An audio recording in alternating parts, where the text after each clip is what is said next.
Organ allocation must be fair and just. Public willingness to donate organs depends on a transparent and fair allocation system.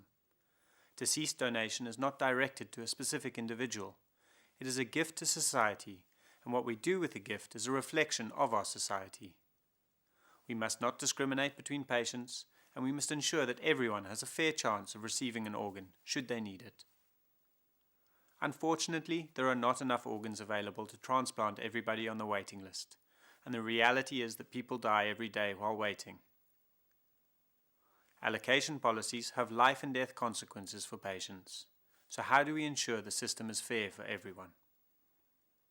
Firstly, you do it by ensuring that allocation is transparent and accountable.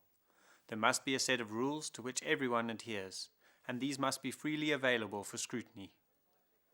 Ethically, the allocation process comes down to two factors that need to be balanced: justice and utility. Justice requires there to be a fair consideration of a candidate's circumstances and medical needs. The most commonly used markers for justice are time on the waiting list and medical urgency. Utility requires that we maximize the amount of benefit gained from each organ transplanted across the whole population. The most commonly used markers of benefit are the number of people and the number of life years gained from the donor. These two factors are not easy to balance. Take, for example, two patients on the kidney waiting list. If they differ solely on the basis of age, one is 14 years old and the other is 60 years old, who should get the kidney? Let's say the 14-year-old is a type 1 diabetic. Adolescents and diabetics do worse than your average patient. Let's say the 60-year-old is highly sensitized and unlikely to ever have a negative cross-match. What if the 14-year-old has been waiting for 3 years longer? Or the kidney donor is a very old donor with hypertension. Bear in mind I have given you an example with just two patients. The waiting list for a kidney in the United States alone is almost 100,000 people. So what do we actually do when it comes to allocation? This seems a challenging problem. Well, first up come some logistical considerations.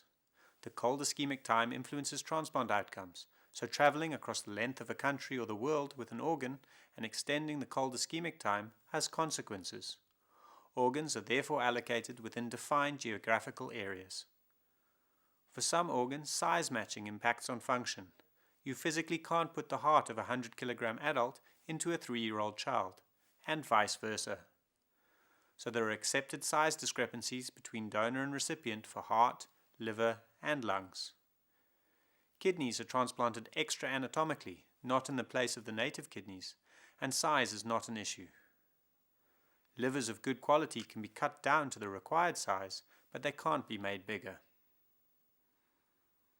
Allocation is also done within blood groups. Transplantation across blood groups, although possible, is more risky. By allocating within blood groups, we also ensure that blood group O, who are universal donors, are not discriminated against. All blood groups, A, B, AB, and O, can receive from blood group O, but blood group O can only ever receive from another blood group O. Next, you need to have a negative cross-match. This requires testing the blood of the donor against the blood of the potential recipient. All patients on the waiting list have samples of their blood sent regularly to the tissue typing laboratory. If the test is positive, this means that the organ would be immediately rejected by the recipient. Only patients with a negative cross-match can receive an organ from that particular donor. The likelihood of a negative cross-match can be predicted beforehand from a test called the PRA, panel reactive antibody. If you have a 99% PRA, that means that only 1 out of 100 donors is likely to have a negative cross-match with you. Allocation scores can give weight to the PRA so that opportunities to transplant highly sensitized patients are not missed. All donor organs are not equal. All are needed, but some will work better than others. In our South African system, we allocate kidneys from older donors to older recipients, our age cutoff is 50, and from pediatric donors to pediatric recipients. These are the basic principles of allocation, but each organ uses a specific algorithm to allocate. For kidney allocation, systems use primarily a composite measure of time on the waiting list and closeness of HLA matching. These correlate with justice, first come, first served, and utility, the better the match, the longer the kidney will last.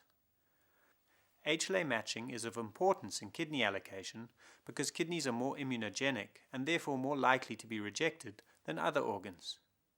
The closer your HLA match to your donor, the longer the kidney will last. Everyone's ideal donor would be an identical twin. The further removed you are from the donor, the stronger the immunosuppression you will need to take, and the higher the chance of rejection in the long term. In the South African system, with our diverse population, we don't allocate based on HLA matching unless it's a perfect match. This helps to ensure that there is no racial discrimination in allocation of donors, an important consideration for our Rainbow Nation. Other countries rely to some degree on HLA matching, the utilitarian argument of making transplanted organs last the maximum length of time, trumping the justice argument. In the United Kingdom, there has been a large drive in deceased donor education programs to target ethnic minorities because these groups wait on average a year longer than the general population for a kidney transplant. The reasons for this is multifactorial. They have higher rates of hypertension and diabetes and kidney disease, but they also have a much lower deceased donation consent rate. For organs other than the kidney, time on the waiting list is not a good way to differentiate patients. For other organs, there are no long-term treatment options like dialysis. For organs such as heart, liver and lungs, medical urgency is more heavily weighted. The sickest patient is transplanted first. If there is a tie, then it comes down to other factors such as time on the waiting list or anticipated cold ischemic time. Allocation of hearts classify patients as status 1 or status 2. Status 1 means the patient is on some form of continuous mechanical support or a continuous infusion of medication to support the heart. Allocation of adult livers is based on the MELD score, comprised of bilirubin, creatinine and INR, as this correlates with expected mortality.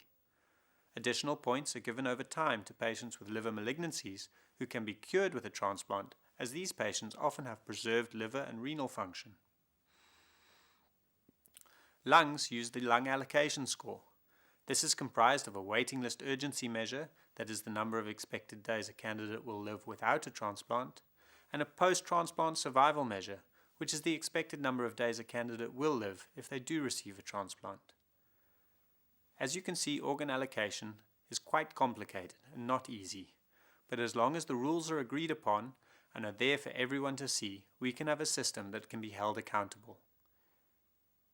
Each country has their own organ allocation system. The United States has the largest transplant program in the world, and organ allocation is governed by UNOS, the United Network of Organ Sharing, which periodically reviews and refines their system. In South Africa, we have a much smaller transplant program. Organs are allocated on a national basis for urgent heart, liver and lung requests, but if there is no urgent national call, then organs are allocated locally. Kidneys are always allocated to recipients from the province of the donor, and because we have no formal remuneration system for the donor hospital, one kidney gets allocated to the top of the donor hospital's waiting list, while the other gets allocated to the top patient on the provincial waiting list, which is a combined public and private list. To recap, great effort is taken to ensure organ allocation is fair and accountable. These are life and death decisions for patients because we are not able to transplant an organ to everyone who needs one.